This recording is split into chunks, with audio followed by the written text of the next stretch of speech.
السلام علیکم سامعین۔ تو پہلی قسط میں بات مکمل ہوئی تھی کہ آپ صلی اللہ علیہ وسلم نے حضرت علی سے کہا تھا کہ اگر آپ تیسری بار بھی لڑکی کو دیکھتے ہیں تو مجھے خوف ہے کہ اللہ تمہارے دل سے ایمان نہ چھین لے۔ تو بات یہ تھی کہ حضرت علی کا ایمان کیسا تھا۔ تو آپ کو بتاتے ہیں ایک واقعہ کہ حضرت علی رضی اللہ تعالیٰ عنہ کا ایمان اتنا مضبوط تھا کہ صرف بسم اللہ پڑھ کے اللہ کا نام لے کر کے کٹے ہوئے ہاتھ کو پہلے سے بھی زیادہ اچھی طرح جوڑ دیا کرتے تھے۔ کیوں بھائی، جس کو واقعہ پتا ہے وہ بتاؤ، جوڑا کہ نہیں جوڑا؟ آپ کو واقعہ بتاتا ہوں۔ ایک حبشی تھا جس نے چوری کی ہوئے گی،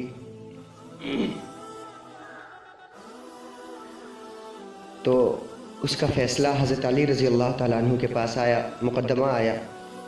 تو حضرت علی رضی اللہ تعالیٰ عنہ نے معمول کے مطابق، شریعت کے مطابق فیصلہ سنا دیا کہ 10 درہم سے زیادہ کی چوری ہوئی ہے تو اس کا ہاتھ کاٹ دیا جائے۔ تو جلادوں نے اس کے داہنے ہاتھ کو قلم کر دیا اور داغ دیا، اور وہ ہاتھ، کٹا ہوا ہاتھ، یہ رواج تھا کہ اسی کو دے دیا جاتا تھا کاٹ کر کے۔ تو وہ ہاتھ اسی کو کاٹ کر کے دے دیا، اور وہ حبشی ہنستا ہوا باہر چلا گیا، اور راستے میں حضرت علی کو دعائیں دیتے ہوئے جا رہا تھا کہ علی، میں تیرا شکر گزار ہوں، اللہ تجھے جنت دے، یہ وہ بہت سی دعائیں دیتے ہوئے جا رہا تھا۔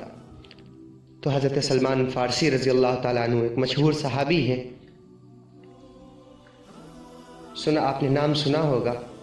تو ان کے اور حضرت علی رضی اللہ تعالیٰ عنہ کی بڑی اچھی دوستی تھی۔ تو وہ اس حبشی کو راستے میں ملے، کہا کیا ہوا؟ تو حبشی نے سارا واقعہ بیان کیا۔ تو حبشی نے کہا میں حضرت علی رضی اللہ تعالیٰ عنہ کو دعا دیتا ہوں کہ اللہ تعالیٰ ان کو جنت نصیب کرے، اور ان کو دنیا میں اور آخرت میں اللہ کامیاب کرے۔ تو حضرت سلمان فارسی رضی اللہ تعالیٰ عنہ نے جب یہ بات دیکھی کہ جس کا ہاتھ حضرت علی رضی اللہ تعالیٰ عنہ نے کٹوایا ہے وہی ان کو دعا دے رہا، تو وہ حضرت علی رضی اللہ تعالیٰ عنہ کے پاس آئے اور کہا، اے حاکم وقت حضرت علی رضی اللہ تعالیٰ عنہ، آپ نے کسی حبشی کا ہاتھ قلم کروایا ہے؟ حضرت علی رضی اللہ تعالیٰ عنہ نے کہا ہاں بے شک، کیونکہ اس نے چوری کی تھی۔ تو حضرت علی رضی اللہ تعالیٰ عنہ کو حضرت سلمان فارسی رضی اللہ تعالیٰ عنہ نے پورا قصہ سنایا کہ وہ آپ کو دعائیں دیتے ہوئے جا رہا تھا، ایسا ایسا ایسا۔ تو حضرت علی رضی اللہ تعالیٰ عنہ کو یہ بات بڑی عجیب سی لگی، کہا اس کو بلاؤ، حبشی کو بلاؤ۔ تو جب قاصد کو بھیجا تو وہ حبشی اپنا ہاتھ دفن کر کے واپس لوٹ رہا تھا۔ تو قاصد نے حبشی سے کہا کہ چلو، حضرت علی رضی اللہ تعالیٰ عنہ نے تمہیں دربار میں بلایا ہے، اور اپنا یہ کٹا ہوا ہاتھ واپس لے کر کے ساتھ میں چلو۔ ذرا سوچو کتنا وقت ہو چکا تھا ہاتھ کو کٹے ہوئے، لیکن اس کے بعد وہ ہاتھ لے کر کے دربار میں پیش ہوا۔ تو حضرت علی رضی اللہ تعالیٰ عنہ نے پوچھا کہ اے حبشی، تو مجھے دعائیں کیوں دے رہا تھا؟ تو اس نے بڑا پیارا سا جواب دیا، یہ دیکھو نا، اس وقت چوری کی لیکن پھر بھی اسے اللہ پہ اتنا یقین ہے، جہنم پہ اتنا یقین ہے، دوزخ پہ اتنا یقین ہے، اور جنت پہ بھی اتنا یقین۔ اس نے کہا اے خلیفہ، اگر آج آپ میرا ہاتھ یہاں قلم نہ کرتے تو میں جہنم کی آگ تو بالکل برداشت نہیں کر سکتا۔ تو جو سزا آپ نے مجھے یہاں دی میں اس سے بہت خوش ہوں۔ اگر یہی سزا مجھے اوپر اللہ سناتا اور مجھے جہنم میں جلنا پڑتا تو میرے لیے بہت زیادہ مصیبت ہوتی۔ تو حضرت علی رضی اللہ تعالیٰ عنہ نے جب یہ بات سنی تو کہا اپنا ہاتھ لاؤ، اور ایک تشتری منگوائی اس میں ایک کپڑا تھا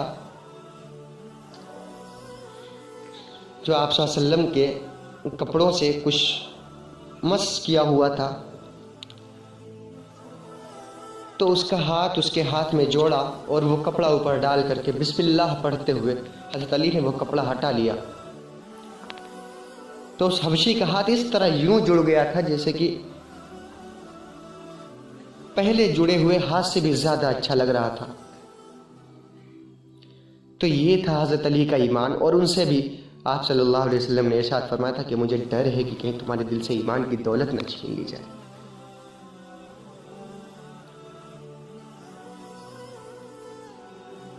تو دوستو، جب ان کا ایمان ختم ہونے کا اندیشہ تھا تو ذرا غور کریں کہ ہمارا ایمان کتنا مضبوط ہے،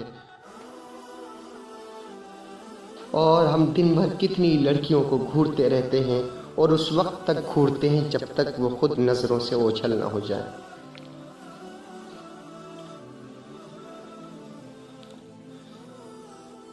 ہم یہ نہیں کہتے کہ اس میں صرف آپ کی غلطی ہے، اس پہ ہماری بہنیں بھی برابر کی حصے دار ہیں، اس کو بھی بیان کروں گا انشاءاللہ۔ لیکن دوستو، آپ کو اسلام ایسی کوئی تعلیم نہیں دیتا ہے جس سے آپ کسی کو تنگ کریں گے، پریشان کریں گے، کسی کی عزت کو نیلام کریں گے۔ یہ آپ کے شریف ہونے کی نشانی نہیں ہے۔ ہمارا خسارہ تو یہ ہے کہ ہم ہر غلط کام کو اچھا کام سمجھ کر کرتے ہیں، اس پہ فخر کرتے ہیں۔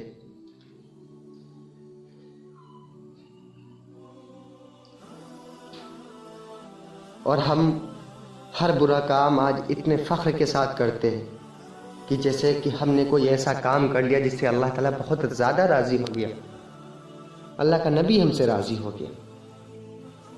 ہر برا کام ہم آج اچھا کام سمجھ کے کرتے ہیں۔ اگر کسی لڑکی کو چھیڑتے ہیں تو اپنے سینکڑوں دوستوں کو بتاتے ہیں کہ آج ہم نے اس لڑکی کو یوں کہا، اس کو اس طرح چھیڑا۔ محترم دوستو، یہ ہمارے نبی نے تعلیم ہم کو نہیں دی ہے۔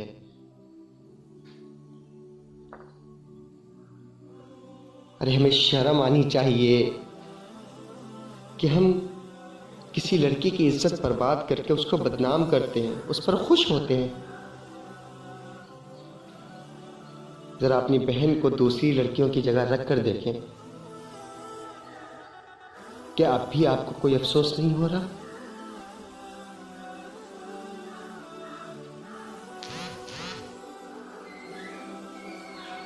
دوستو، بات لمبی ہو گئی ہے، اس سے آگے انشاءاللہ اگلی قسط میں بیان کریں گے۔ اسی پہ اکتفا کرتے ہیں۔ السلام علیکم ورحمۃ اللہ وبرکاتہ۔